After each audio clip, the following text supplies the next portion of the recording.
Asmita, I'll start. Yeah.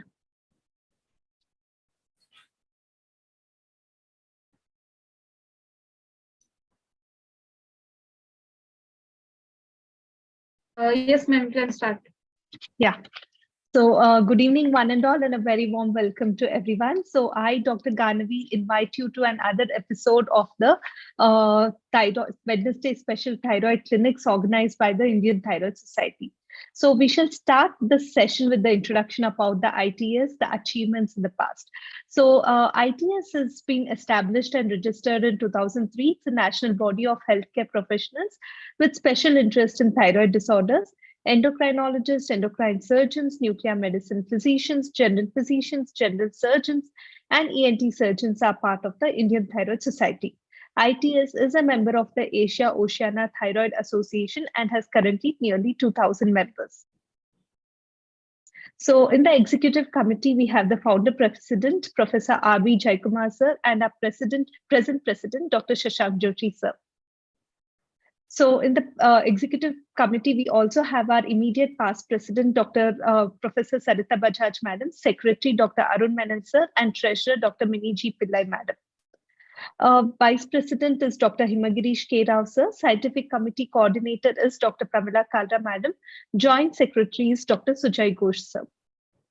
Also in the Executive Committee, we have Dr. P.K. Jabbar sir, Dr. Krishna Sheshadri sir, Dr. Mohammad Riyaz sir, Dr. Sushil Gupta sir. Also, Dr. Ashraf Jani sir, Dr. Mohan Shenoy sir, and Dr. Amaya Joshi sir are members of the Executive Committee.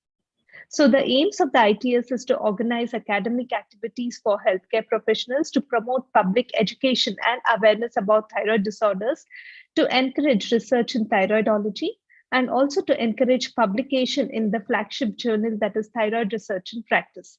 Also, the other aims are to have the state-of-the-art publications and to award fellowship as well as to encourage membership of the society. So the ongoing academic activities organized by the Indian Thyroid Society include the CMEs, the updates, the symposia, and the conferences. The thyroid clinics, initially held weekly and then fortnightly and now being held monthly, include journal club, case conversations, monologue, dialogue, panel discussion, meet the professor session, quiz, workshop, as well as CPCs. So the programs endorsed by the Indian Thyroid Society include the Thyroid Awareness Week, which is celebrated between May 22nd to May 28th, the World Thyroid Day, which is celebrated on May 25th, and the Thyroid Awareness Month, which is celebrated annually in January. Also, the research activities taken up by the Indian Thyroid Society includes provision of annual grants for original research studies focused on thyroid and related disorders, preferably in the Indian context. Also, the research grants are available, and to apply, the details can be accessed in the website, that is the indianthyroidsociety.in.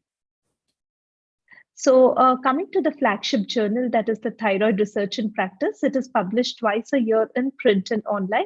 It has a very quick turnaround time. The electronic copies are available ahead of print.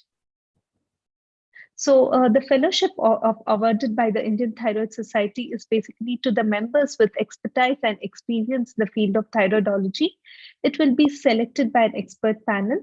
The eligible members will be conferred the Fellow of the Indian Thyroid Society. So there are numerous publications by the Indian Thyroid Society, one of which is the textbooks. That is the ITS textbook of thyroid disorders, the editor of which are Professor Sarita Bajaj madam and Dr. Rajesh Ratput sir. There are numerous guidelines also published by the Indian Thyroid Society, which include the thyroid disorders in pregnancy, the consensus statement of the Indian Thyroid Society by Professor Rajesh Ratput sir, Professor Sarita Bajaj madam, Dr. Sujay Ghosh sir, Dr. Pramila Kalra madam, Dr. Arun Menon sir, and Dr. Mini ma'am. It is published in Thyroid Research in Practice in the year 2023. So the upcoming guidelines include the management of subclinical hypothyroidism, which has already been sent for publication, and also on the thyroid nodule. So other guidelines published by the Indian Thyroid Society include the guidelines for the management of dyslipidemia and thyroid dysfunction, hypothyroidism and diabetes, and guidelines for the management of depression and thyroid dysfunction. So the website of the Indian Thyroid Society can be accessed through the link that is the indianthyroidsociety.in. It has numerous contents like the link to guidelines, the access to IT's journal, records of all the academic events. The online membership portal is also available on this website. So the membership awarded by the Indian Thyroid Society is for all the MCI registered modern medical practitioners. They are eligible to become life members. There are two big types of life membership, and the amount of the membership is 2,950 rupees. There are two types, that is the full-time life membership and the associate life membership. The full life membership is awarded to the specialists in the field of endocrinology, endocrine surgery, and nuclear medicine, whereas associate life membership is for all the other registered medical practitioners. So the applications for the membership are invited online on the ITS website itself, which can be accessed through the link that is the indianthyroidsociety.in. So previously, we know that the thyroid clinics were held weekly and fortnightly, and now being held monthly. It is being basically held under the leadership of for foremost esteemed conveners.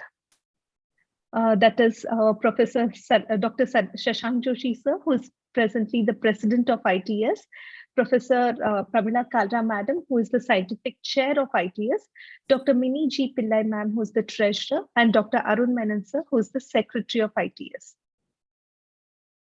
So in today's thyroid clinics, we have two interesting case presentations, which is chaired by our distinguished chairperson, Dr. Sandeep K. Mathur, sir, and moderated by Dr. Pramila Dharmashaktu. We also have a quiz in between by Dr. Justin.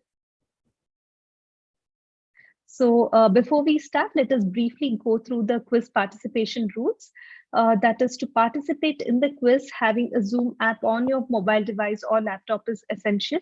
You are requested to use a laptop for the ease of experience. The quiz will run for about 10 minutes. There'll be first 2 dummy questions followed by the actual quiz.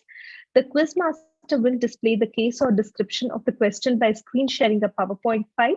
The participants should use the polls option to participate in the quiz.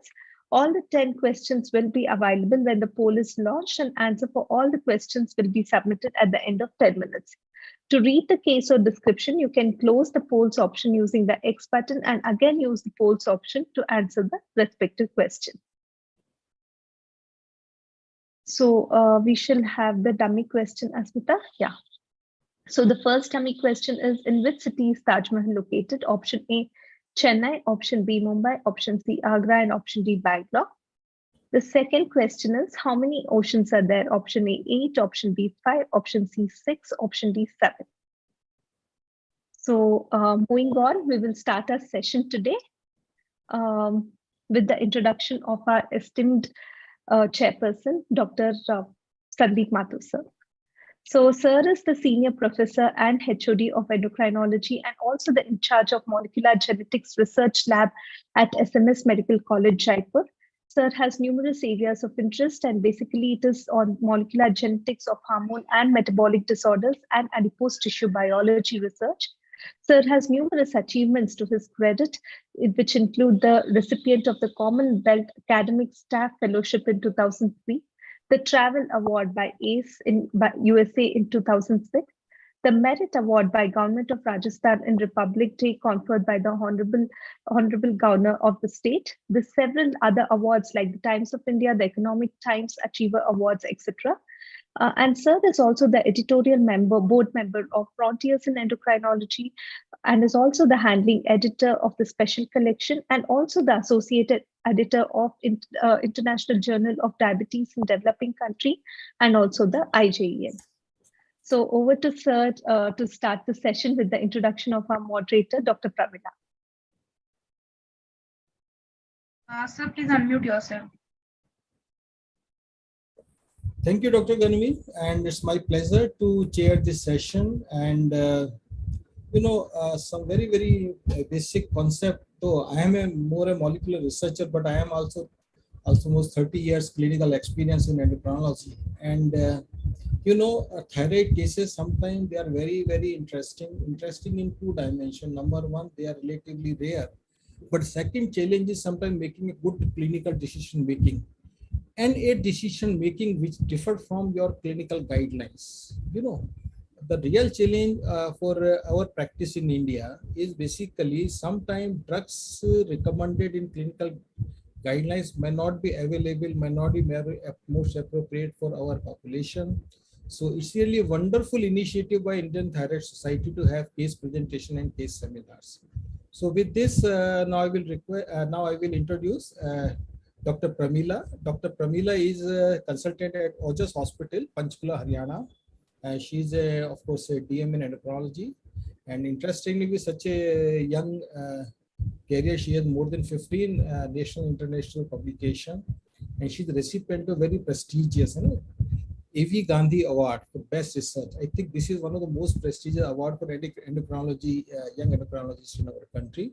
Unfortunately, that was not when I was resident. This award was not there. And she presented research work in both national and international forum. So over to Dr. Pramila. Thank you so much, sir. Thank you for your kind words. Very good evening to all of you. At the outset, I would like to thank Professor Sarita Bajaj ma'am and the entire ITC organizing committee team for giving me this opportunity to be the part of this thyroid clinics. So in today's session, we have two case presentations. This time, endocrinology department from SMS Jaipur is participating, and we have two interesting case presentations. I would like to invite my first case would be presented by Dr. Deepti Sharma, sorry. She's a second year resident, Department of Endocrinology, SMS Medical College, Jaipur. Over to you, Dr. Deepti. Good evening, everybody. I'll start my case presentation now.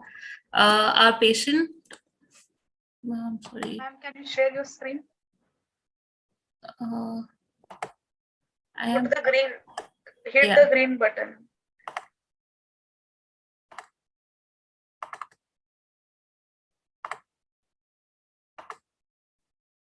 Is it visible now? Yeah, it's visible. Okay. Good evening, everybody. I'll start my case presentation now.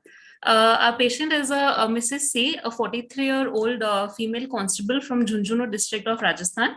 She presented with the chief complaint of swelling in front of the neck, noticed in 6 months. She first presented to us in May of 2022, complaining of a swelling in front of the neck since November of 2021. History of presenting illness. She was apparently asymptomatic when she noticed a swelling in the lower middle part of the neck, more towards the right side. She first noticed the swelling in November of 2021, which rapidly increased in size over a span of 1 month, after which she sought treatment from multiple doctors. Initially, she says it was the size of a coin, which increased to a size of a lemon, and she describes it to be hard on touch. This swelling was associated with pain, which was diffuse and intermittent in nature, radiating to ear, jaw, and neck. It preceded the onset of swelling and was not associated with pain while swallowing foods. There is no history of fever, sore throat, or cough. This swelling was not associated with any other swelling in the neck or elsewhere in the body. Also, there is no history of trauma. The patient complains of a feeling of suffocation, especially while lying down, associated with disturbed sleep.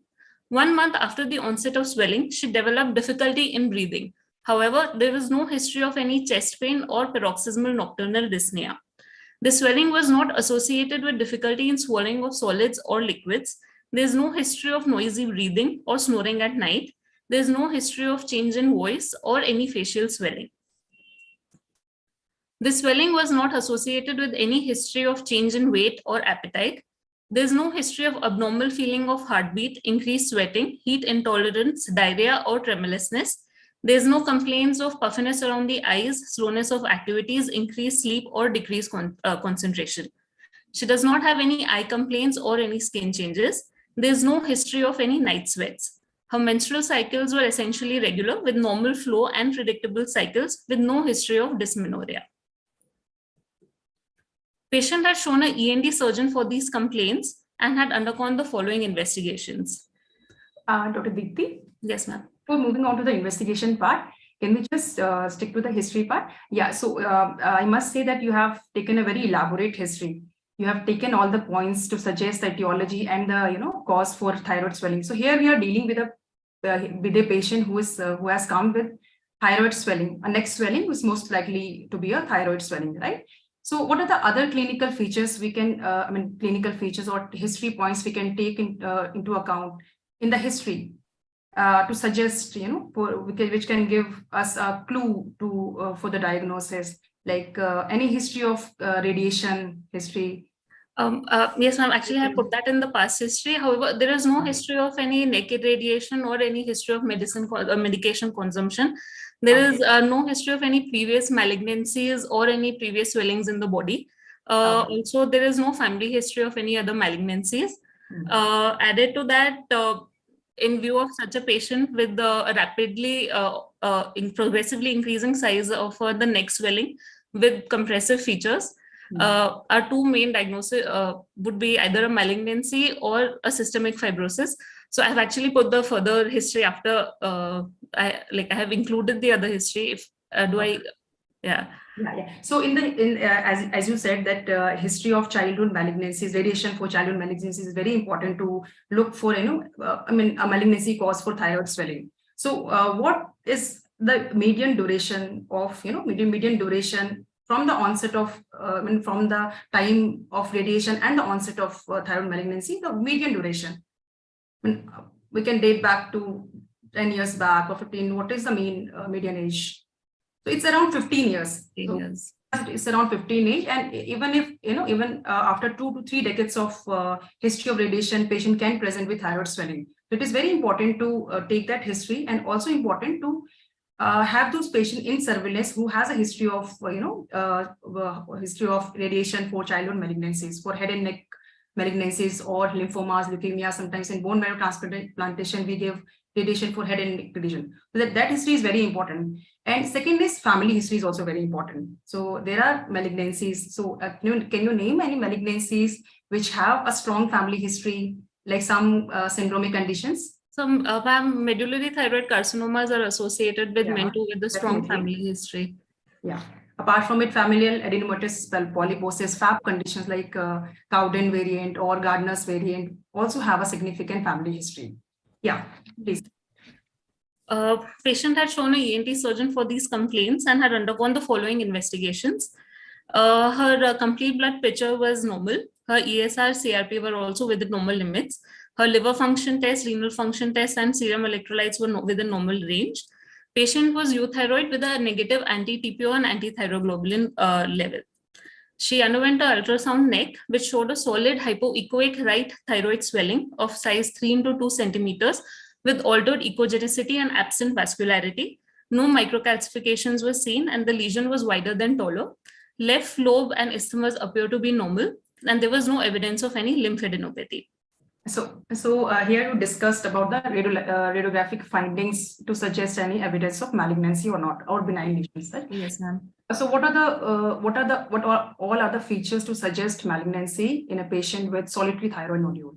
What are the radiological findings? Ma'am, on radiology, we'll see a solid lesion, which would be hypoechoic, taller than wider, with presence of punctate microcalcifications and irregular borders.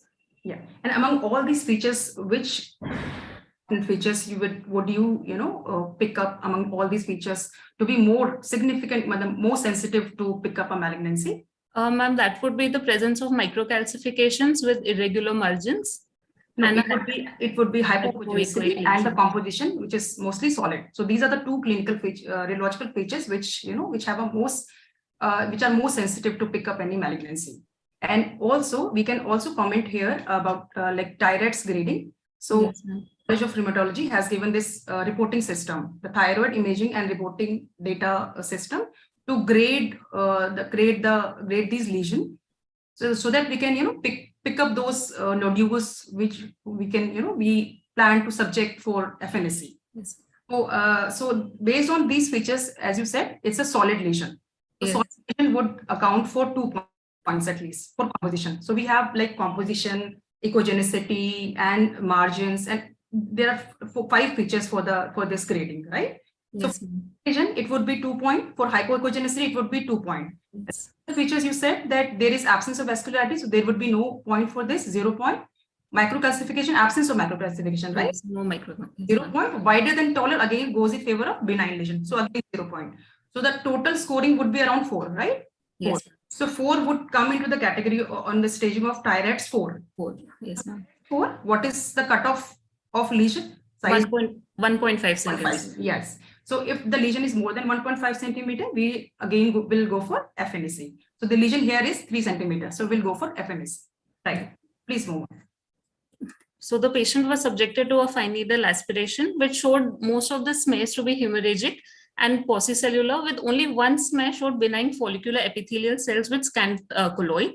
These are the this is the slides that is so we can have a discussion over FNAC also. So what are the FNAC characteristics, or what is the adequate FNAC? So you said it's Bethesda 1. So it is non-diagnostic or inadequate sampling, right? Yes, ma'am. What is the criteria for adequate sampling for FNAC?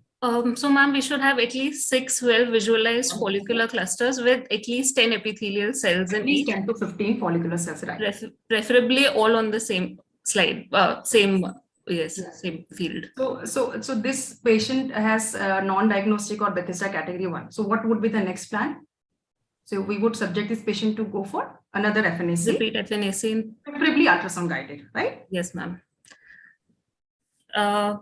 So here we can see a hemorrhagic background with a cluster of follicular cells. This is a high power view of the same, where these purple colored cells are actually nuclei of the follicular epithelial cells.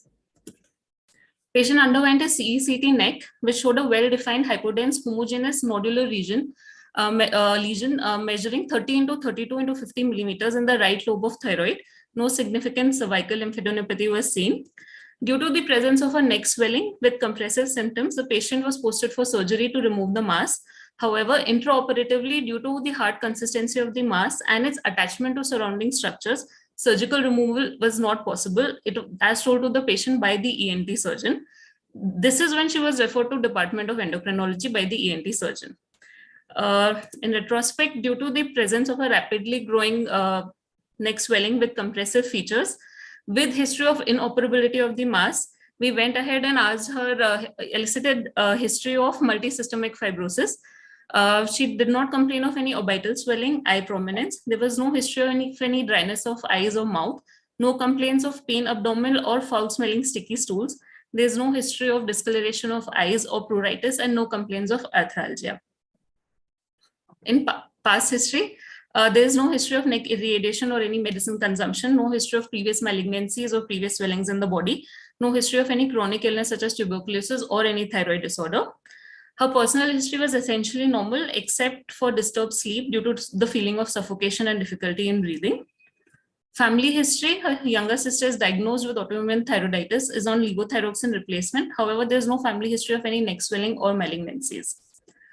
Summary: a middle-aged female complaining of a midline lower neck swelling, more on the right side, since 6 months, progressively increasing size with compressive symptoms in form of suffocation and dyspnea, associated with intermittent pain radiating to neck, ear, and jaw, with no features of hypo or hyperthyroidism. And there's also a history of inoperability of the swelling. On examination, the patient is conscious, cooperative, well-oriented to time, place, and person. She was well-built and nourished. On general examination, there was no pallor, icterus, clubbing, edema, or lymphadenopathy. On head-to-toe examination, no palmar erythema, acropechy, moist skin, or tremor were noticed. There were no prominent eye signs. There is no hoarseness in voice or coarse, dry skin. Facial swelling, plethora was absent. There is no anophthalmos, ptosis, or meiosis. Her vitals were essentially normal with no evidence of brady or tachycardia. On local examination, on inspection, a midline neck swelling of approximately 3 into 3 centimeter was noticed in the lower interior aspect of neck, which was asymmetrical, noticed more on the right side, with an irregular shape and surface. Margins were indistinct. Lower border was visible. It moved with deglutition. However, there was no movement with protrusion of tongue. A transverse incision. So why is this that thyroid swelling moves with deglutition? Ma'am, because the swelling is attached to the pretracheal fascia, ma'am. So whenever we swallow deglutition, there's a movement, and that is why it moves. A transverse incision was visible on the lower aspect of the neck, There were no dilated veins on neck or anterior chest wall. There's no redness, sinuses, visible pulsations. Pemberton sign was negative. Trachea was not. How do we elicit Pemberton sign, and what is the significance of Pemberton sign? Pemberton sign is elicited by asking the patient to raise their upper limbs close to the ears. We do that for approximately 60 seconds, and we make sure that there's someone standing behind the patient. Generally, we will see if there's a retrosternal extension of the thyroid gland, there will be obstruction of the venous return, which can lead to a facial plethora or change in color of face. Also be associated with dilated veins. Also, the patient may become symptomatic in the form of developing a stridor or developing shortness of breath. Sometimes the patient may also experience syncope.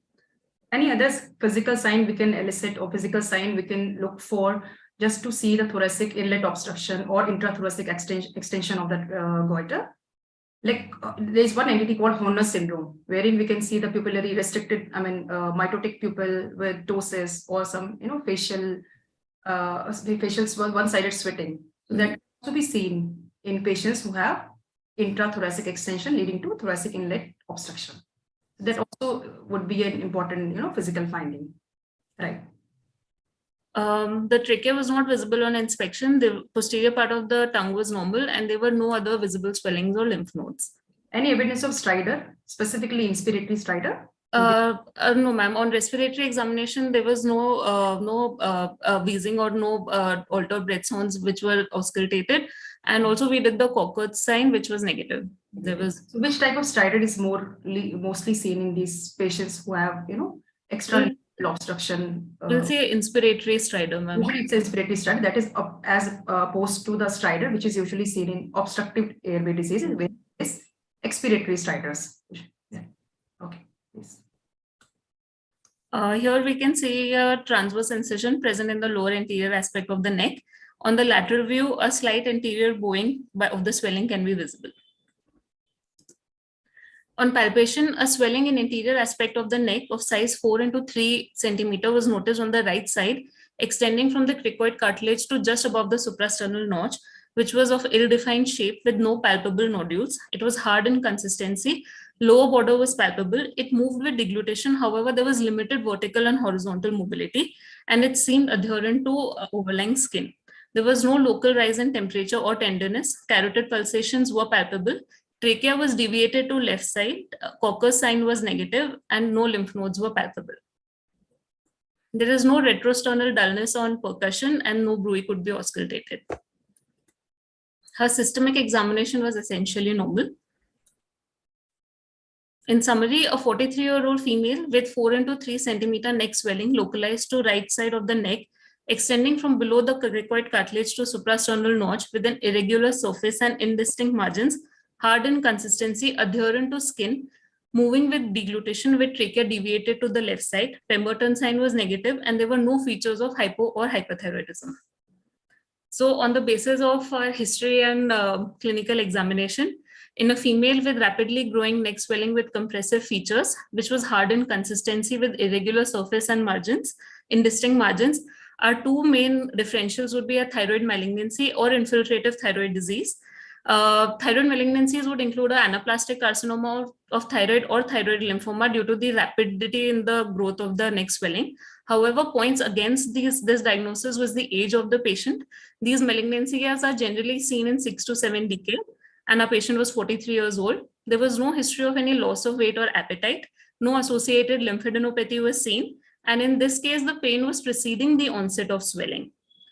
For our second diagnosis of infiltrative thyroid disease, Riedl's thyroiditis is generally considered to be a local manifestation of a multisystemic fibrosis, but there were no associated features of systemic fibrosis seen in this patient. Our other differentials would include a non-toxic multinodular goiter with hemorrhage, but points against this was no previous history of neck swelling. And the swelling, this particular swelling was hard in consistency with absence of nodules on palpation.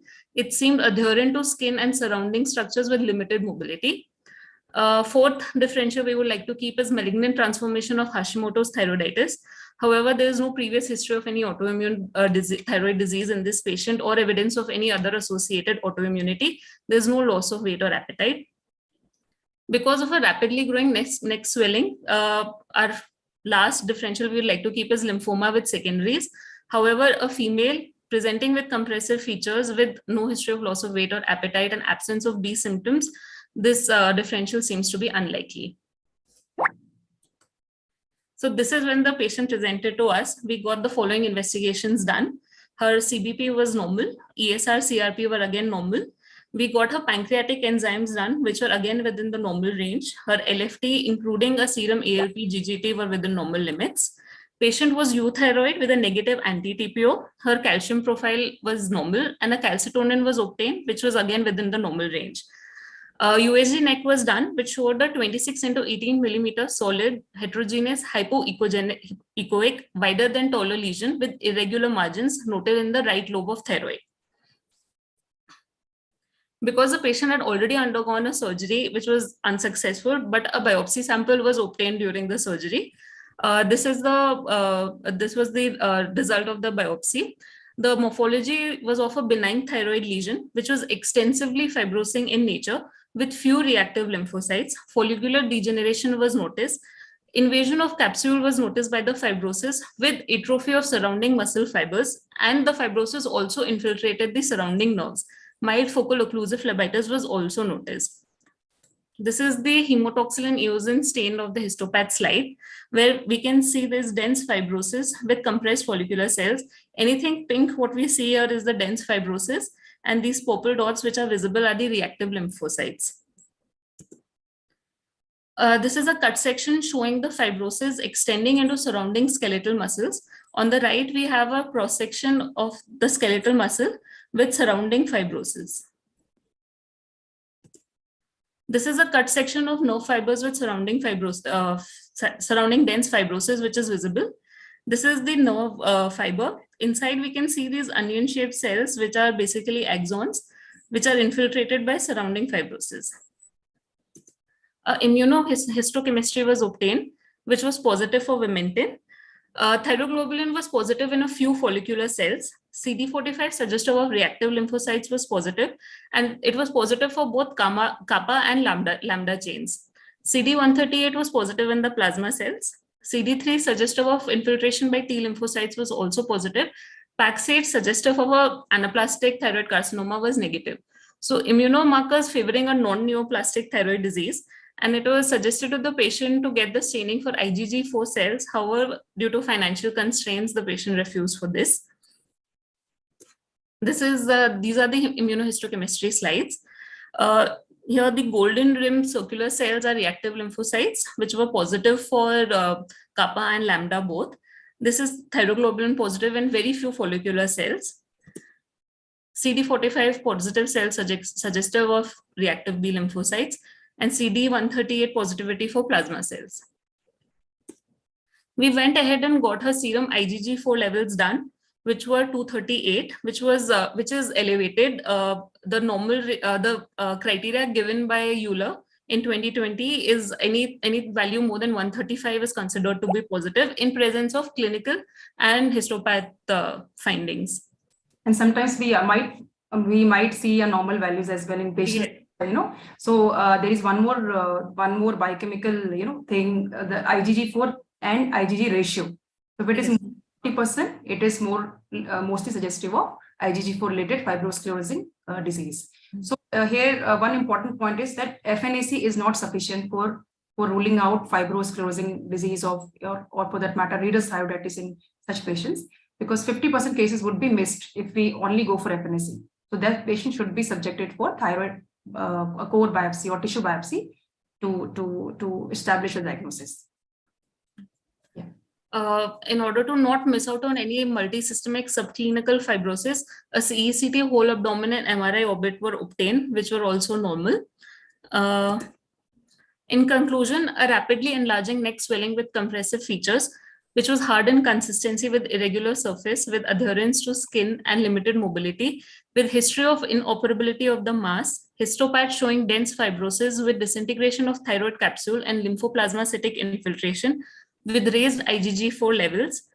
A diagnosis of Riedel's thyroiditis as a part of IgG4 related disease was made, and the patient was started on tablet prednisolone 20 mg OD and tablet tamoxifen 20 mg OD. However, in is this dose of glucocorticoid sufficient for such an inflammatory, disorder? Generally, we give as an anti-inflammatory dose is around 60 to 100, at least 1 milligram per kg body weight, right? Yes. Yeah. So the thing is, actually, ma'am, the use of glucocorticoids in renal thyroiditis, the treatment is basically based on case reports and series, because we do not have a guidance because of the lack of. What was recommended was between 15 to 60 milligram, and which can be gone up till 100.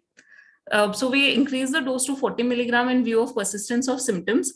But the patient was then lost to follow-up, and she developed Cushingoid features such as facial plethora, weight gain, and irregular menses when she returned to us. So in view of these features, prednisolone was then tapered back to 5 milligram OD, with tamoxifen continued at 20 milligram, and patient was added a mycophenolate mofetil 1 gram twice daily. There's only one other case report published in literature where mycophenolate mofetil has been used in treatment of reduced thyroiditis refractory to steroids. Prior to tamoxifen, how does tamoxifen act? What is the ma'am, tamoxifen blocks the cytokine mediated, especially transforming growth factor beta mediated fibrosis. Okay. Patient is asymptomatic on these medications with non-progression in size of the swelling. There's no compressive symptoms, and patient remains euthyroid. This is a brief review of literature which I had made for. You're very right regarding the dose of glucocorticoids, because patient is a police constable and she was very uncomfortable with the prednisolone actually. The Cushingoid features. She insisted to taper down. She read about steroids, the side effects. She was insisting to reduce the dose. That's why we are given the lesser dose. But what I want to highlight in this case, mycophenolate, only one case report is there. So this is second patient where patient is very, very asymptomatic with this medicine. So she is a police constable. I always fear about the infections. So fortunately, her superintendent of police agreed to put she on a duty where the risk of infection or crowd is much less. But the highlighting is that basically mycophenolate was very effective in this patient in symptomatic relief. On the contrary, steroids were unacceptable to patient. Even 20 milligram we increased to 40. She refused for that, in fact. So this is the main point of this particular case, because there is no guideline for renal thyroid. Only case reports and case series are there. But this, at least this case suggests a good strategy using mycophenolate. Yeah. Tamoxifen. Yes. And Dr. Deepti, for how long should we continue with these immunosuppressive agents and glucocorticoids? Is there any recurrence after stopping therapy, or by the reports only? By the literature, we have only case series here. Yes, ma'am. So what for glucocorticoids, generally when we taper down the dose, it is seen that the disease generally flares up. So we have to either increase the dose of steroids again or add other immunomodulatory agents, where we can use mycophenolate mofetil or rituximab. Mycophenolate mofetil, in that one case report, they had used for around 3 months, where it led to a decrease in size of the thyroid swelling and also softening of the thyroid, after which they underwent a surgery to remove the gland.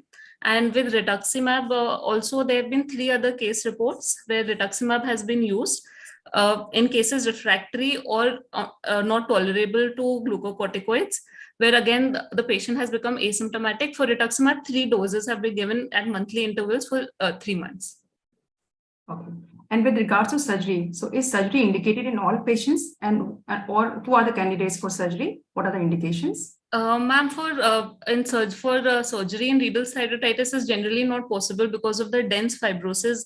There's increased risk of damage to the parathyroid glands or the laryngeal nerves, and there's generally no plane for dissection. So surgery is generally not recommended. However, if the patient has compressive features, isthemectomy can be done to relieve the compressive features, and surgery can be done to obtain a biopsy if or just to establish the diagnosis. Yes, ma'am. Okay. And the same, the treatment modalities which you discuss are for other IgG correlated diseases like mediastinal fibrosis or other organ involvement. The same regimen is there for? Yes, ma'am. For IgG4 related disease, also we start with glucocorticoids, generally given for 3 months, then tapered. And for maintenance therapy, we give immunomodulatory agents. Generally, the latest guidelines, they prefer the use of rituximab. However, mycophenolate mofetil and azathioprine have also been used. With rituximab, the problem is it's a little expensive, and also because there's a depletion of B cells, the patient is also prone to opportunistic infections. So that is the reason sometimes mycophenolate mofetil is preferred. Okay. So we have few, I think the case is open for discussion. We have some queries on chat box also. So sir, if with your permission, can I? Yes, you can go for the question answer. Yes. Okay, sir. Okay. Yeah, you go ahead. So the first query or suggestion from Dr. Bharti is P10 Cowden. I think we were discussing the familial causes for malignancies. So P10 Cowden as a part of familial adenomatous polyposis is one of the syndrome, so that can also be there. So history is very important in such a situation. And the second question is from Dr. Muthu Krishnan, is what is the relevance of amylase and lipase in this setting? Okay, so ma'am, the Riedl's thyroiditis, if we consider it to be a part of IgG4 related disease, it is most often associated with autoimmune pancreatitis. Though the patient did not have any complaints of pain, abdomen, or malabsorption symptoms, we just wanted to get a document amylase and lipase levels. However, in chronic pancreatitis, they may also return to normal and may not be elevated as seen in acute pancreatitis. Okay.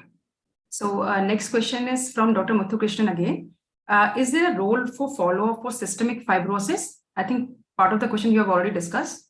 So what is the follow-up for such patients for other organ involvement? So ma'am, for Riedl's thyroiditis, only around 40% of other fibrotic diseases are seen at diagnosis. And within 10 years, around 33% of other features of multisystemic fibrosis may be prevalent. So we can go ahead and look if the patient is not symptomatic. There is no established guideline to undergo a radiological investigation. But since 33% of the patients may develop fibrosis in the next 10 years, we can look for clinical signs and biochemical evaluation. Okay. Ma'am, there is one question in chat box also. Okay. So any evidence of IgG4 related disease in any other organ or any history of COVID illness in this particular patient? She did not specify for any COVID because we were thinking of a COVID related thyroiditis, but COVID was negative. We did not get a biopsy of the lacrimal gland or submandibular salivary gland done because essentially her CCT and was normal and the patient was asymptomatic. Okay.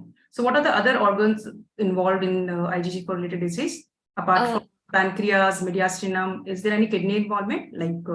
Yes, ma'am. So syndrome conditions, yeah. Lacrimal gland can be involved. The salivary glands, especially the submandibular and parotid glands, may be involved. They may be mediastinal fibrosis. They may be retroperitoneal fibrosis, autoimmune pancreatitis, primary sclerosing cholangitis, and also kidney in the form of tubulointerstitial nephritis.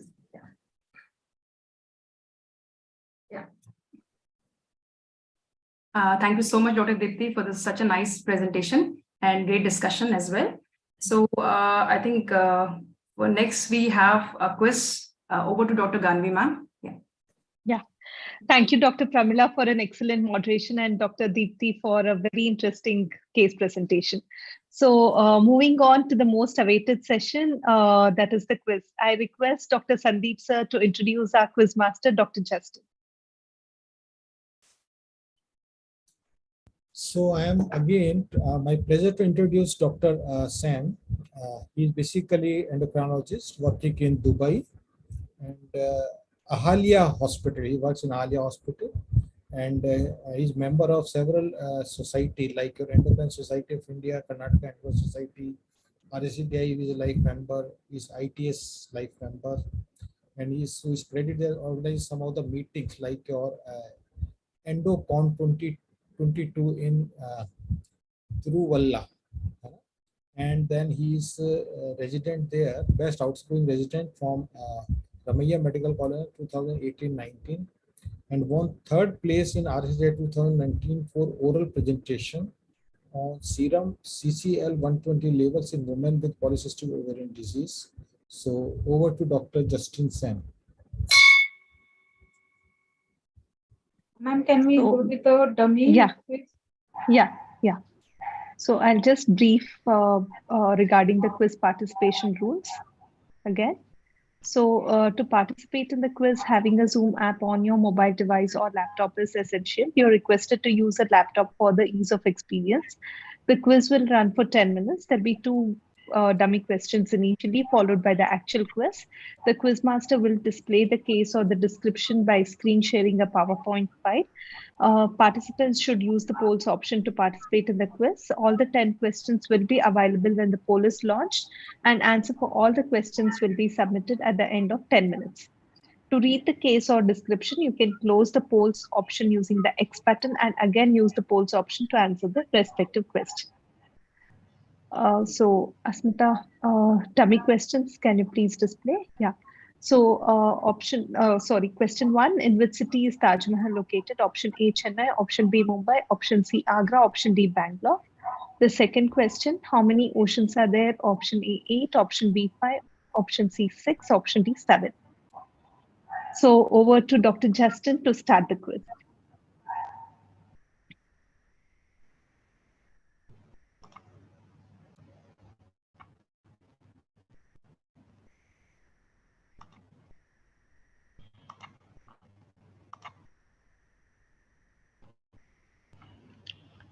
Thank you, sir, for the kind words of introduction. I express my gratitude to the organizing team for having given me this opportunity to be the quizmaster for this month's thyroid clinics.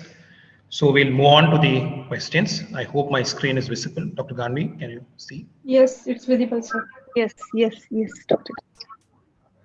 Yeah. So moving on to the first question. Who among the following won the Nobel Prize for his work on the physiology, pathology, surgery of the thyroid gland? Option A, Emil Theodor Kosher. B, Frank Howard Lahey. C, Hikaru Hashimoto. And D, George Kreil.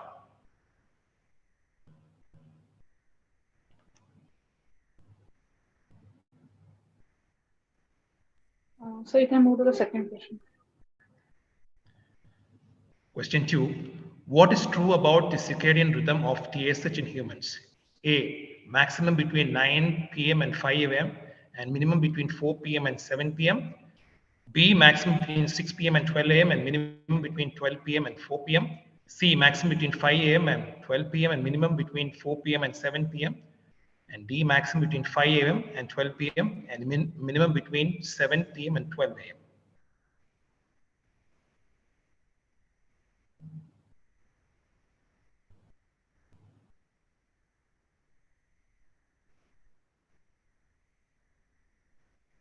The next question. Question 3. What is the staging for anaplastic thyroid carcinoma according to the TNM staging AJCC for T1, where tumor is less than 2 centimeters in the greatest dimension limited to the thyroid, N0, where there's no evidence of locoregional lymph node metastasis, and M0, where there's no distant metastasis? Option A, 3A, option B, 4A, option C, 2A, and option D, 1A.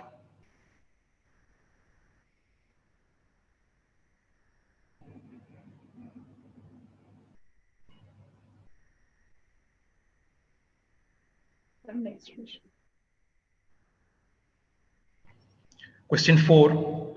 White knight nodule appearance is seen in option A, papillary thyroid carcinoma, B, thyroid lymphoma, C, subacute granulomatous thyroiditis, and D, chronic lymphocytic thyroiditis.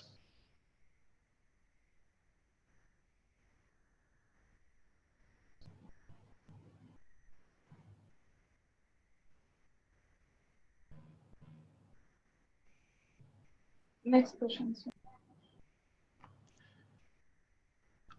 Question 5. A 57-year-old woman presented with an 8-month history of progressive hypothyroidism swelling in front of her neck, and progressive difficulty in swallowing solid food. On physical examination, she had a large stony hard goiter. Lab reports revealed a TSH of 107.3, anti-thyroglobulin antibodies being elevated, and the anti-thyroid peroxidase antibodies also being elevated. A Doppler ultrasound study revealed a diffuse non-vascular enlargement of both thyroid lobules. What is the most likely diagnosis? A, anaplastic carcinoma, B, fibrous variant of Hashimoto's thyroiditis, C, thyroid lymphoma, and D, Riddle's thyroiditis.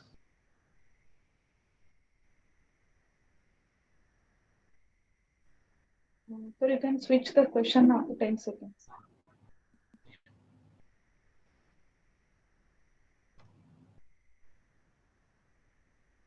Next question. Sixth question. A 25-year-old woman who has been recently diagnosed to have primary hypothyroidism and has been initiated on levothyroxine 100 microgram, the brand being Thyronome 100, comes with complaints of headaches, palpitations, and anxiety. Now she perceives this as an allergy to levothyroxine. Investigations show low thyroid hormone levels and elevated serum TSH levels. What is the next best step in management? A, you convince the patient that this is not possible and you continue the same dose. B, change 100 microgram to 2 tablets of 50 microgram. C, change the brand of levothyroxine. And D, stop levothyroxine and administer leothyroidine.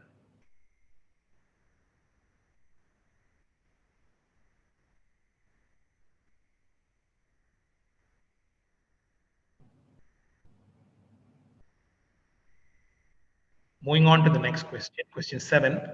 What is the maximum delay for the onset of symptoms in a case of levothyroxine poisoning?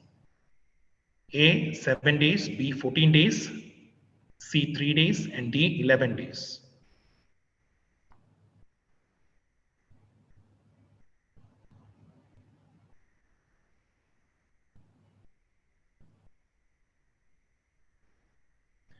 Question 8. Creeping thyroiditis is a feature of A, reduced thyroiditis, B, subacute thyroiditis, C, postpartum thyroiditis, and D, Hashimoto's thyroiditis.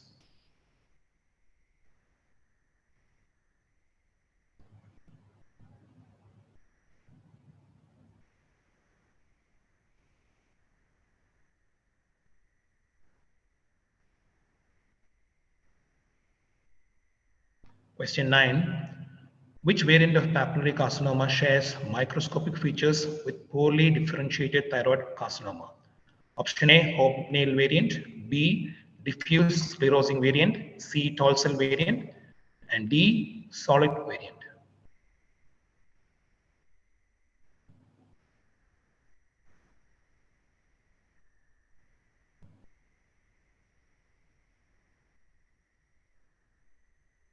The last question. A 42-year-old woman has been referred in view of abnormal thyroid function test. She has no overt clinical symptoms except palpitations during exercise. A physical examination reveals mild tachycardia and a small goiter. And the lab reports show a TSH of 4.3, an FT4 of 38 picomoles per liter, the normal being 11 to 25 picomoles per liter. Which drugs can cause this?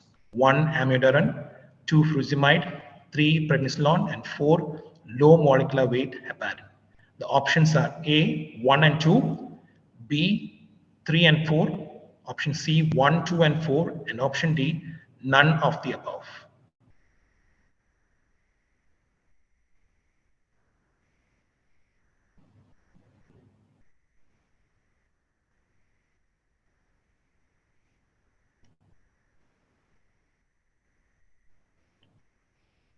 So that brings us to the end of the quiz. Thank you, Dr. Justin. It was indeed a very challenging quiz. And moving on, I now request Dr. Pramila to introduce our next presenter, Dr. Kashish Gupta. Thank you, ma'am. So we have second case presentation by Dr. Kashish Gupta. Dr. Kashish Gupta is again second year resident, Department of Endocrinology, SMS Medical Jaipur. Over to you, Dr. Kashish. Thank you for the introduction, ma'am. Am I audible? Yeah, you're on. Yes, you're audible.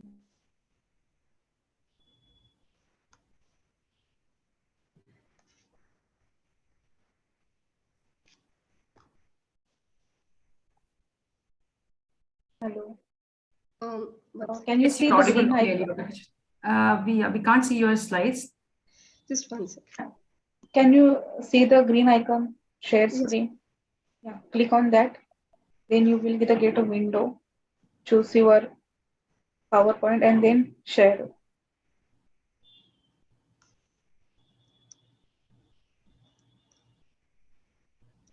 Is it visible now? Yeah. Yeah. Okay. No.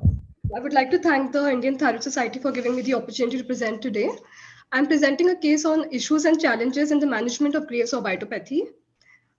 It's a case of Mr. B. He's a 70-year-old male from Sikar, Rajasthan. He's a restaurant owner by occupation.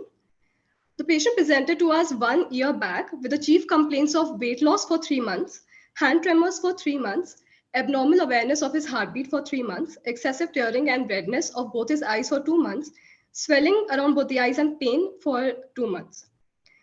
The patient presented to us 3 months before with significant weight loss of 14 kgs. It was associated with fatigue and his appetite was normal. He also gave history of bilateral hand tremors with difficulty in performing day-to-day tasks and palpitations, which were regular and constant, not associated with chest pain, difficulty in breathing, or lightheadedness for 3 months. There was history of heat intolerance, excessive sweating, irritability, anxiety, and insomnia.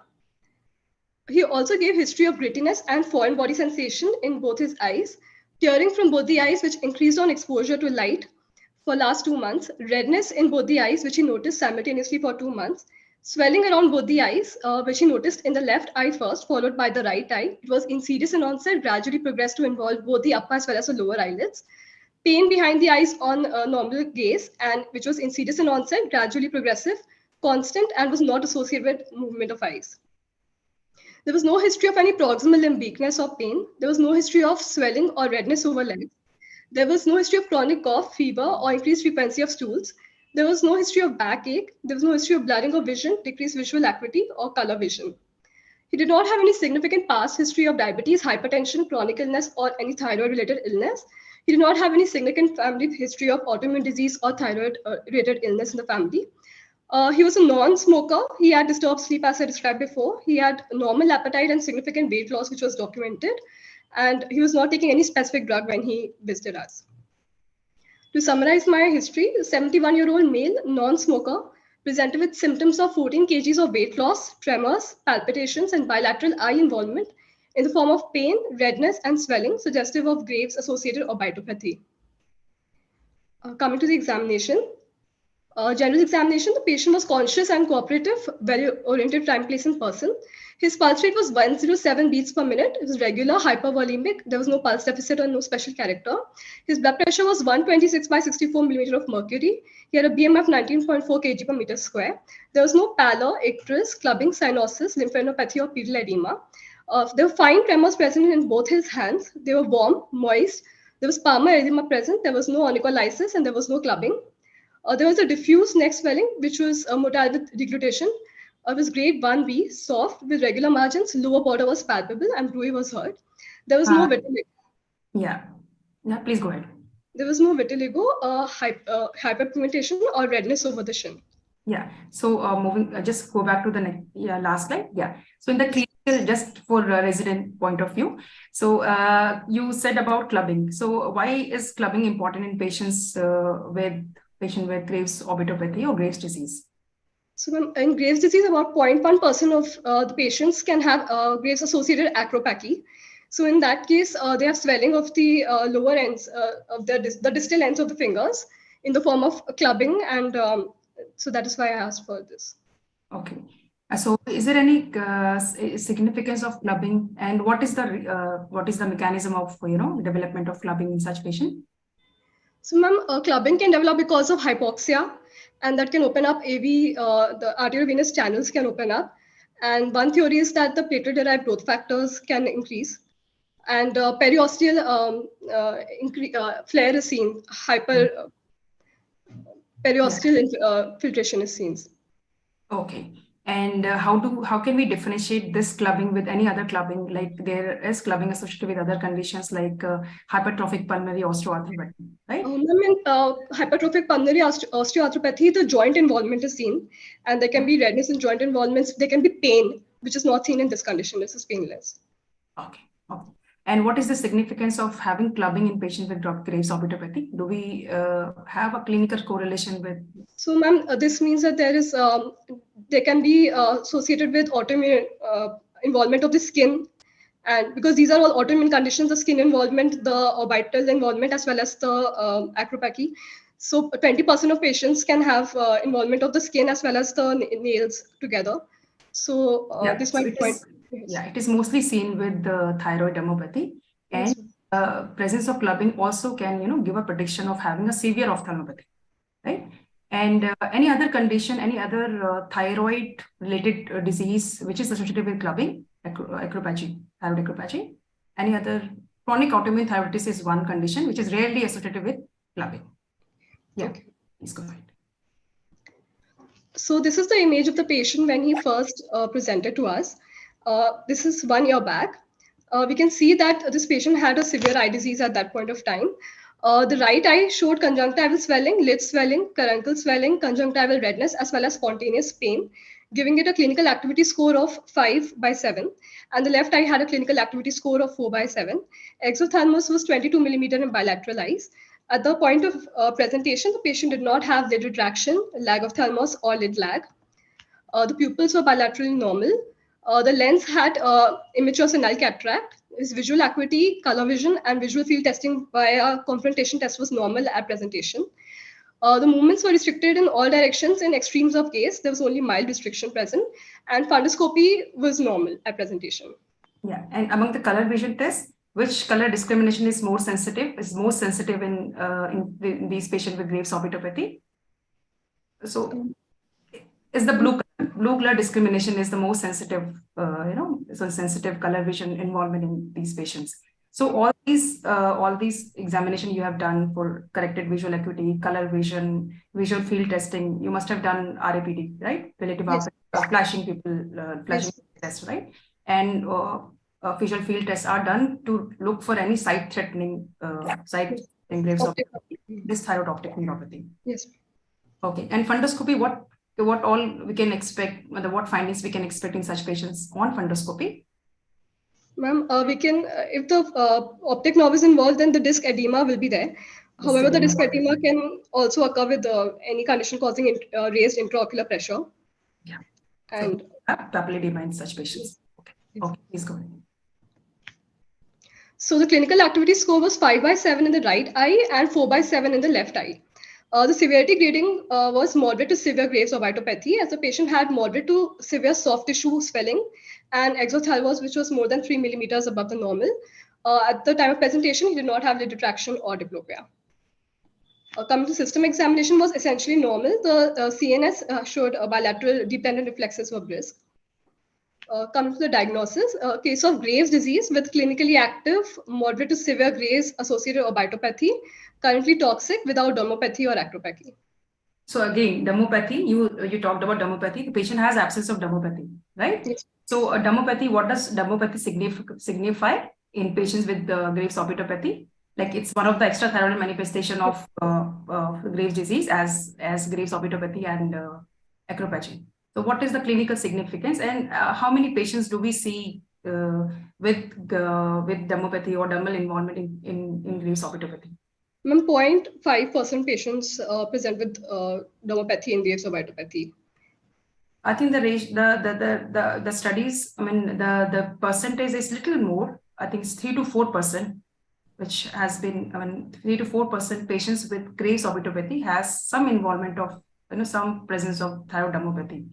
So what is the exact, where do we look for thyroid dermopathy, and what is the exact finding?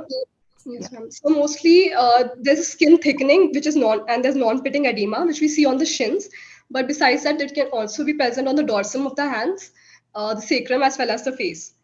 And in a more severe variety, there will be nodules or plaques that can be present, and patient can also have elephantiasis. Okay. And what is the clinical significance of having thyroidomopathy in Graves' orbitopathy on Graves' disease? Ma'am, it can indicate the severity of the Graves or the autoimmunity in this patient. Yeah, so it is usually seen with severe Graves' orbitopathy or Graves' ophthalmopathy. Usually it correlates well with the active eye disease. And it can also, if there is no evidence of active eye disease, it can also give a future prediction of having severe ophthalmopathy.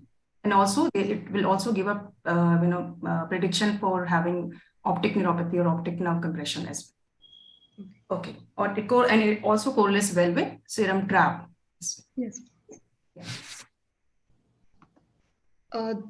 Coming to the investigations, the patient's hemogram, liver function test, renal function test, and serum electrolytes, lipid profile were all essentially normal at presentation.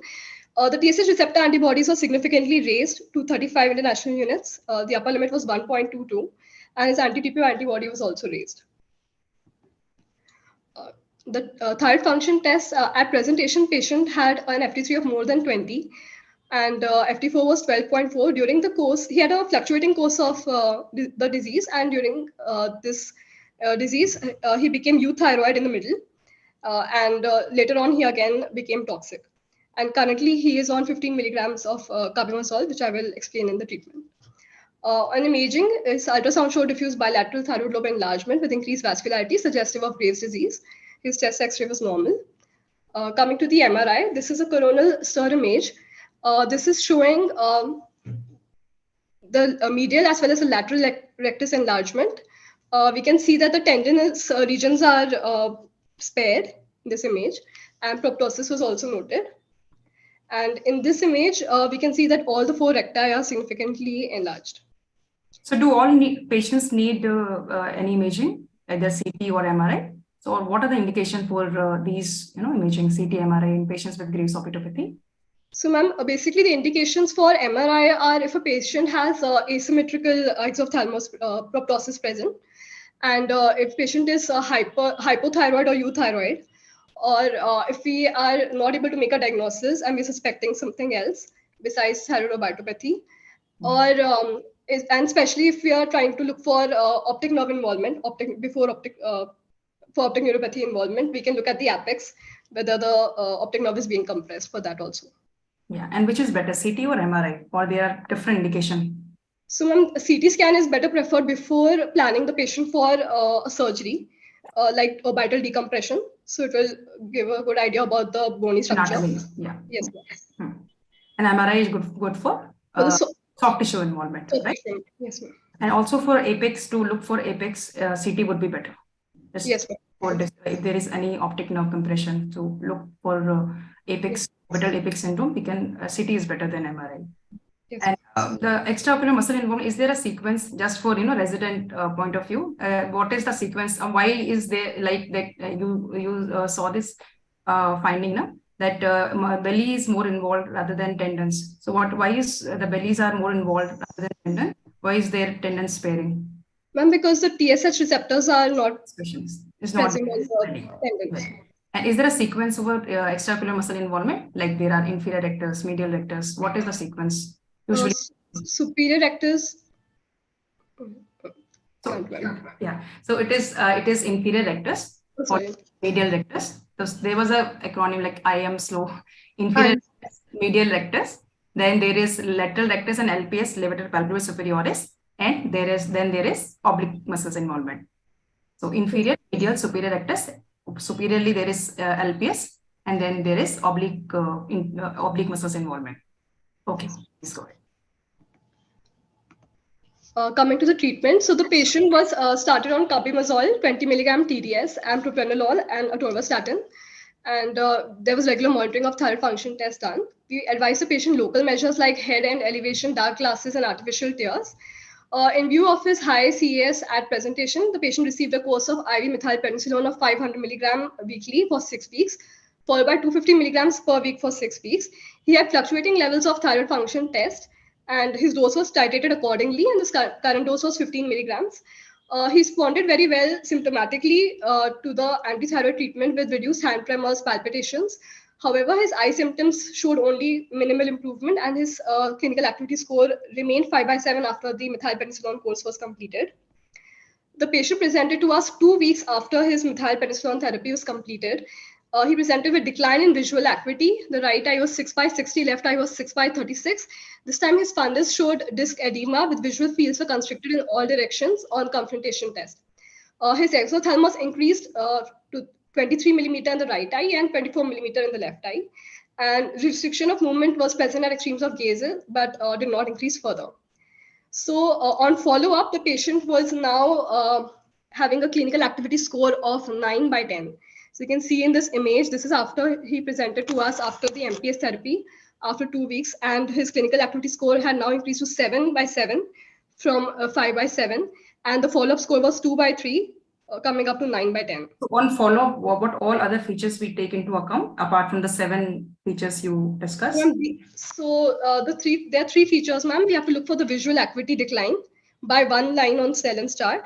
We have to look for increase in the proptosis, and we have to look for the restriction of the movements by more than 8 degrees. Okay. Okay. And about the treatment regimen, you said that there is a standard treatment was given initially.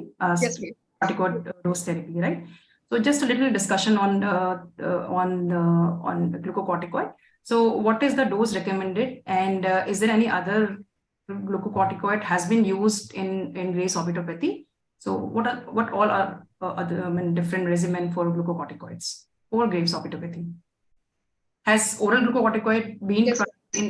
So IV glucocorticoids as well as oral glucocorticoids have been tried. Oral glucocorticoids are oral prednisolone in the dose of 100 milligrams per day have been given, or 1 milligram per kg, and then they are tapered over 4 to 8 weeks. And in the studies, it has been shown significantly that IV MPS is much better than oral steroids in terms of efficacy as well as in terms of tolerability and safety. So these are the regimen, ma'am. IV MPS is given as a first line with up to maximum dose of accumulative dose of 8 grams per cycle. Initially, we can start with a 500 per week dose, followed by 250 per week dose for 6 weeks. If the patient has a CAS of more than 5/7 at presentation, or a very severe disease at presentation, we can even go directly for a higher dose of MPS of up to 750 milligrams per week. Followed by 500 milligrams per week for 6 weeks. And one dose should not cross more than 750 milligrams unless we're giving a pulse therapy. Yeah, definitely. And because there is a risk of pulmonary hepatic failure, it has been seen that cumulative dose should not exceed 8 grams. Right. Yes. And any other glucocorticoid regimen apart from methylprednisolone and prednisolone has been tried in the. So, ma'am, retrobulbar injections have been tried with triamcinolone. They have been abandoned. No? They are no longer used, right? Yes. And dexamethasone, what is your take on IV dexamethasone therapy? Any study on dexamethasone therapy, IV? So we have studies on IV dexamethasone therapy as well. So we have studies from India only. So a small study published in 2013 in IGEM. So it is from LRM Meerut Medical College. So wherein there were, I think 20 or 22 patients were recruited, and the patients were divided into IV methylprednisolone and IV dexamethasone therapy. So they saw that there was similar efficacy effect, similar reduction in clinical activity score, and there was no relapse as well. And the safety profile was also better with dexamethasone therapy, and also it is cost effective as compared to methylprednisolone therapy. Okay. Yeah.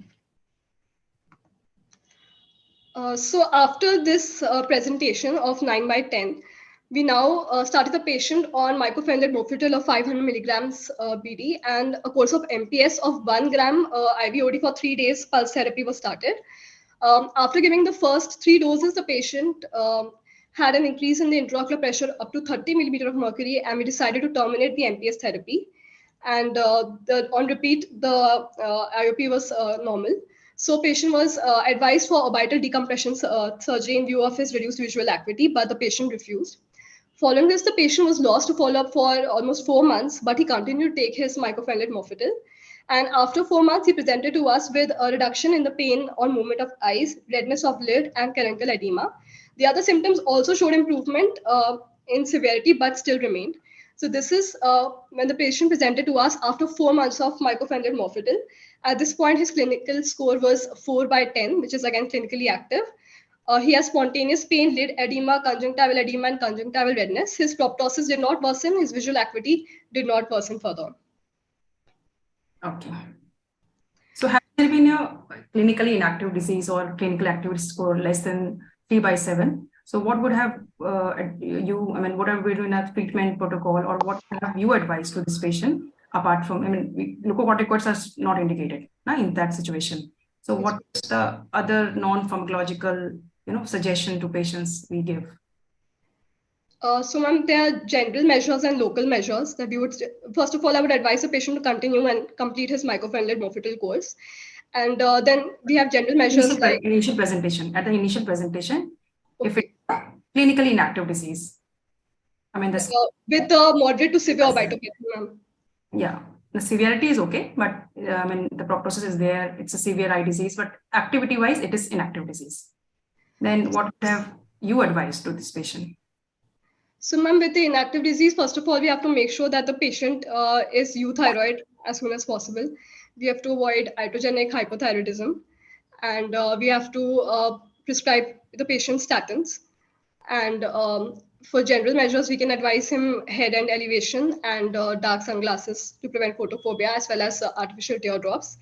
And we have to see if the disease is inactive for 6 months, and if the patient's quality of life is reduced, then we can advise the patient to go for surgeries. So among the general measures, smoking, any advice? Yes, I'm smoking because, yes, ma'am, the patient was a non-smoker, but definitely we have to advise the patient. So how does smoking affect Graves' eye disease?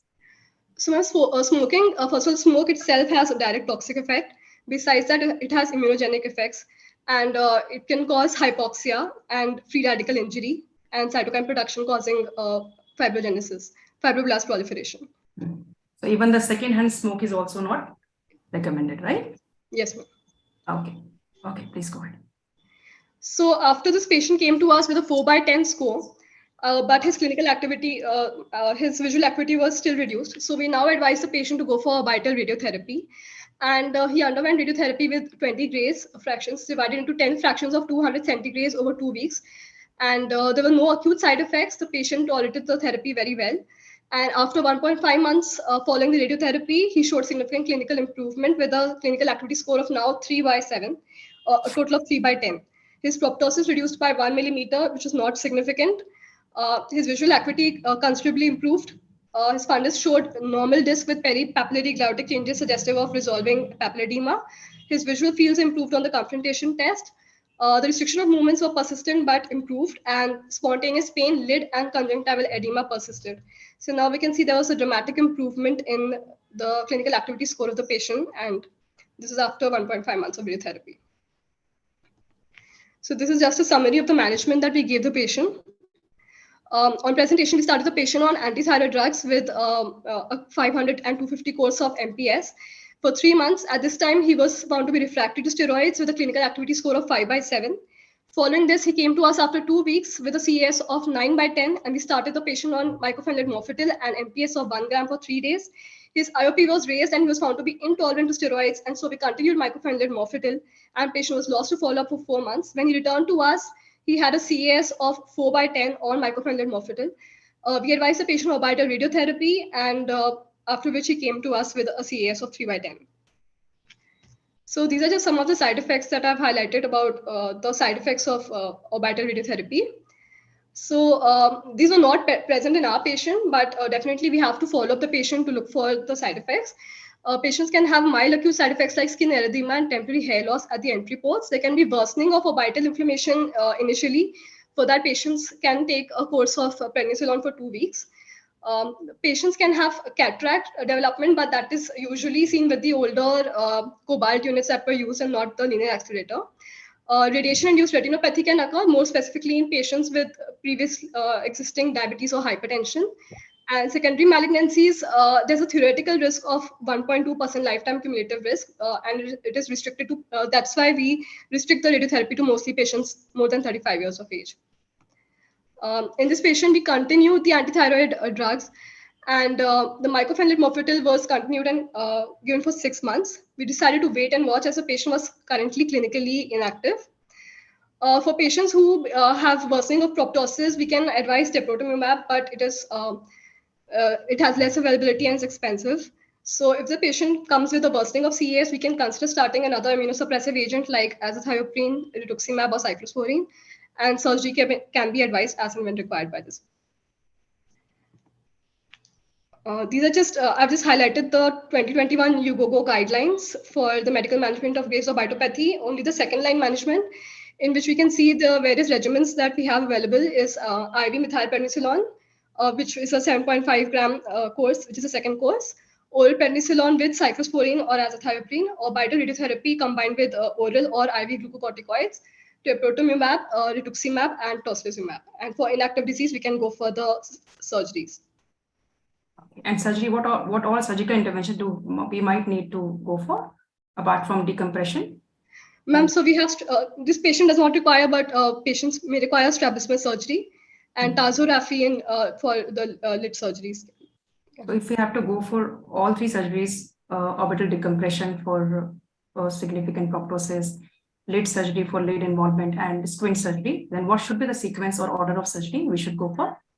Ma'am, initially you have to go for the orbital decompression, and then the strabismus, and then the lid surgery. Lid surgery, then the blepharoplasty we can go for. And orbital decompression, so just to add on that orbital decompression, during my residency time in AIMS, we used to send patient for orbital decompression in ophthalm department, and they generally orbital decompression is done like there is bony decompression and the fat decompression. So they usually what they usually do is they do it through transnasal endoscopic way under general anesthesia, and they used to remove the inferior wall and the part of the medial wall and the inferior wall, the floor of orbit. And I think the mean benefit of proptosis is around 3 to 3.5 millimeter only. And the most common side effect would be adiplopia, which is usually transient and goes away within a period of 4 to 6 weeks. So, okay. Rituximab, any take on rituximab? So when do we need rituximab, and any other side effect for rituximab? So ma'am, rituximab has to be given in a dose of 1000 milligrams, 2 doses, 2 weeks apart, 15 days apart. And rituximab is the only drug which has a head-to-head trial with IV glucocorticoids and has shown to be superior to IV glucocorticoids in that sense.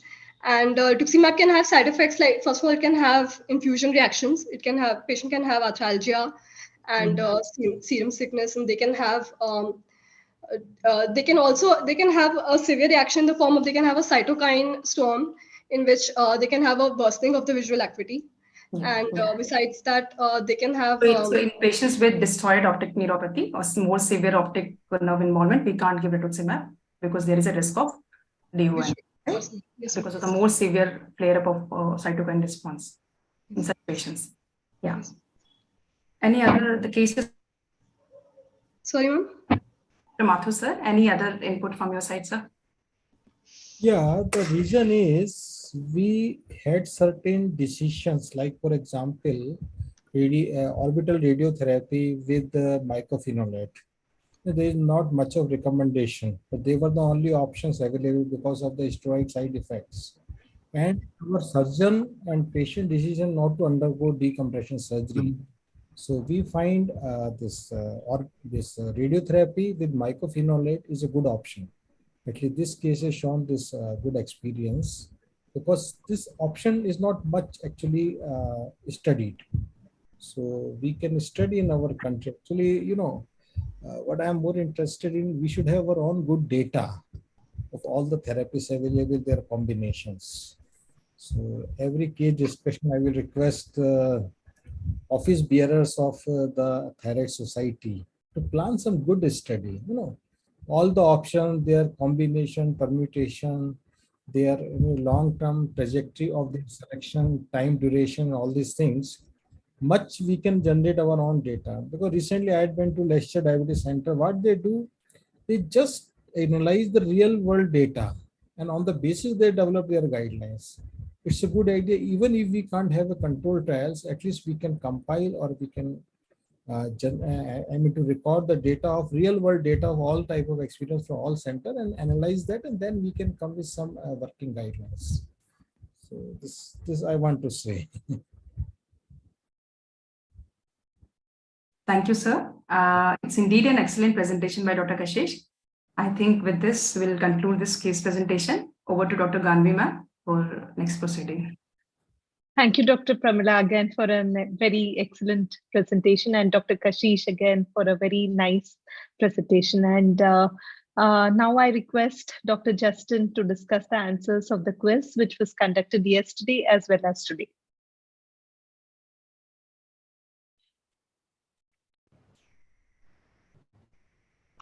And I request Dr. Justin also to later announce the quiz winners.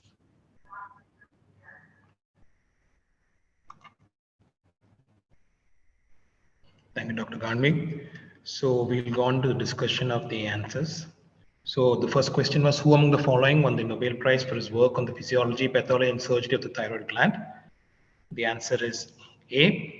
It was Emil Theodor Kocher, who was a surgeon, and he did a lot of work ranging from epilepsy to abdominal surgery, fractures, and skeletal malformation. However, he won the Nobel Prize in 1909 for his work on the thyroid gland. Question 2. What is true about the circadian rhythm of TSH in humans? The answer is A. It is maximum between 9 p.m. and 5 a.m. and the minimum between 4 p.m. and 7 p.m. Question 3. What is the staging for anaplastic thyroid carcinoma when the lesion is T1, tumor less than 2 centimeter, N0, M0? So whatever the size of the tumor or whatever the spread of the tumor, the anaplastic carcinoma staging always starts with stage 4. So the answer is B, stage 4. Question 4. White knight nodule appearance is seen in? The answer is D. The white knight nodule is a solitary, well-circumscribed, homogeneous, markedly hyperechoic nodule of varying size without internal vascularity, cystic degeneration, or calcification. And this characteristic, it is seen as regenerative nodules of chronic lymphocytic thyroiditis. And despite its remarkable appearance, it is considered benign and does not merit any further evaluation. Going on to question 5. This was the case of a 57-year-old woman who presented with an 8-month history of progressive hypothyroidism, a swelling in front of her neck, and progressive difficulty in swallowing solid food, and she had a large stony hard goiter. The lab reports were showing TSH of 107.3, high anti-thyroglobulin antibodies and anti-thyroperoxidase antibodies, and the Doppler ultrasound revealed a diffuse non-vascular enlargement of both thyroid lobules. So this evening we have already discussed about reduced thyroiditis, and the answer is 5D. Dr. Deepthi actually discussed about the euthyroid presentation of reduced thyroiditis, but 30% of patients with reduced thyroiditis can also present with hypothyroidism. And the confusion or the debate here is between reduced thyroiditis and Hashimoto's thyroiditis, the fibrous variant. High titers of anti-thyroglobulin and anti-peroxidase antibodies are seen in both. And the Doppler ultrasound study is very useful in the diagnosis of this condition because this can identify the non-vascular nature of the disease, excluding the enabling the exclusion of the usual hypervascular ultrasonic pattern of Hashimoto's thyroiditis. Going on to question 6, we saw the history of a 25-year-old woman who has been diagnosed with primary hypothyroidism. She was started on levothyroxine, Thyronorm 100 microgram, and she comes back with a complaint of perceived allergy to this drug of levothyroxine. So the options were A, convince the patient that is not possible, and B, you change the 100 microgram to tablets of 50 microgram, and C, change the brand, and D, stop levothyroxine and give T3. So the answer to the question is B. So allergy to the dye in the tablet may rarely occur, and this can be managed by using 50 microgram tablets, which are colorant free. So this is from the ATA guidelines. So all the strengths of Thyronorm except for 50 and 12.5 contain dyes or colorants. The strategy here would be to change from 100 or 75 microgram to the respective number of tablets of 50 microgram, and this can be used in this condition. A note to add here is that L-Troxin does not contain colorants because rather than being color coded, it is dependent on the size. The different strengths are dependent on the size of the tablet. Question 7. What is the maximum delay for the onset of symptoms in the case of levothyroxine poisoning? The answer is D. The onset of symptoms may be delayed for up to 6 to 11 days. The delay in onset of symptoms and duration of toxicity is due to the conversion from levothyroxine to T3 and the prolonged elimination time of T3 in an acute overdose. Question 8. Creeping thyroiditis is a feature of B. It is a feature of subacute thyroiditis. So in most cases of subacute thyroiditis, the thyroid lobes are involved initially, but rarely it can be unilateral. It can start on one side and then migrate to the other side. And this gives it the name creeping thyroiditis. Question 9. Which variant of papillary carcinoma shares microscopic features with poorly differentiated thyroid carcinoma? The answer is D. The solid variant of papillary carcinoma has got features, has got the insular, solid, and trabecular growth patterns similar to the poorly differentiated thyroid carcinoma. And the distinction is based on the preservation of the nuclear features, the lack of necrosis, and the high mitotic activity, which is seen in the solid variant. The last question. The history of a 42-year-old woman with the lab reports of TSH being 4.3 and a free T4 of 38 picomoles per liter. So which drugs can cause this? The answer is C. So it is amiodarone, furosemide, and low molecular weight heparin all can cause changes in such a biochemical profile. So amiodarone inhibits the T4 to T3 conversion, and so it elevates FT4 levels. Furosemide displaces T4 from the binding proteins and increases the free fraction. And low molecular weight heparin induces lipoprotein lipase from the endothelium in vivo, increases non-esterified fatty acids in vitro, and displaces T4 from the TBG. However, the glucocorticoids decrease TSH concentration. So going on to the teaser questions. So the first question was that of a 26-year-old woman with a history of hypothyroidism since 17 years of age. And this is the first pregnancy, and the current investigations are TSH 2.5, free T4 1.3 nanogram per deciliter, and beta HCG on the higher side. So the levothyroxine dose that she is currently on is 100 microgram. And what is the next step in management of hypothyroidism? You increase the levothyroxine dose to 125 microgram daily and add leothyronin 25 microgram. B, you increase the levothyroxine dose to 150 microgram. C, increase it to 125, and D, you continue the same dose of 100 microgram. The answer is C. So in hypothyroid women who become pregnant, the levothyroxine dose should be increased by approximately 25 to 30%. And the practical way to do this is to increase the number of tablets in a particular week, so that you increase by 2 additional weeks. You give 9 tablets per week instead of 7 tablets. So there is approximately an increase of 29%. The second question is, what is the correct order of the increase in firmness of the thyroid gland on palpation? So the answer is D. A spectrum of increasing firmness of the thyroid tissue has been described from the Graves gland to colloid goiter and early Hashimoto's thyroiditis, and of course anaplastic carcinoma is having the hardest consistency. Question 3. What is the recommendation for initial follow-up of thyroid nodules with high suspicion ultrasound pattern with a benign FNA cytology? A. You repeat the ultrasound at 12-24 months. B. Repeat ultrasound and USG guided FNAC within 12 months. C. Repeat ultrasound USG guided FNAC within 6 months. And D. Repeat ultrasound within 6 months. So the answer is B. The nodules with high suspicion and ultrasound pattern should the ultrasound and the USG guided FNAC should be repeated within 12 months. Question number 4. The criteria for adequacy of a thyroid FNA sample is C. It's already been discussed.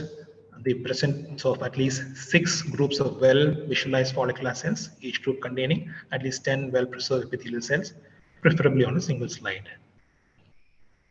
And the last question, a straightforward question again. All the following are risk factors for Graves' ophthalmopathy, except the answer is B. The risk factors for Graves' ophthalmopathy include smoking, thyroid dysfunction, high TRAb levels, radioactive iodine, and treatment, and hypercholesterolemia. Thank you.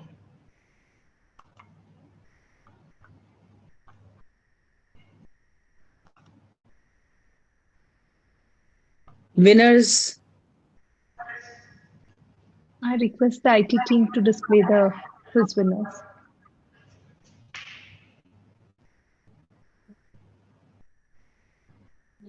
Dr. Justin, you can announce the winners.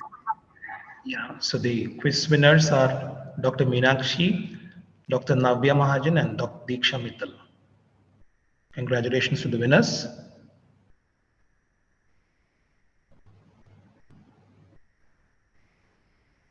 And the quiz winners for today's quiz are Dr. Nikita Sira Menini, Dr. Reshma M, and Dr. Saumya Abdul Kalam. Congratulations again. Thank you, Dr. Justin. So today's session was indeed a very interesting session in the form of presentations of two very rare cases with an excellent moderation by Dr. Pramila. So I thank Dr. Sandeep sir for chairing the session, Dr. Pramila for a moderation, Dr. Justin for being for a very interesting quiz, and Dr. Kashish and Dr. Dipti for a very explicit presentation. I request Dr. Pramila Kalra madam to give her concluding remarks. So I think we had an excellent discussion on very good clinical cases, and Dr. Sandeep excellently chaired the session, and Dr. Pramila did a very nice discussion with the students, and the students also had prepared very well, I think. So Dr. Kashish and Dr. Deepti did a good job. And Dr. Justin, he is our alumnus from Ramaiah Medical College, and the quiz was very nice. And I think we all had great learning from the quiz as well. So with that, I think we come to the end of today's session, and I thank the IT team for their cooperation. And also I thank our patrons, Dr. Sarita Bajaj ma'am, Dr. Prasanna Kumar, Dr. Jay Kumar, and our president, Dr. Shashank Joshi, for guiding us for these thyroid clinics. So with that, I think we come to the end of the thyroid clinics for today. And Dr. Ganvi, you want to tell for the next clinic? The Yes, brochure ma'am. is ready. Yeah. Yes, ma'am.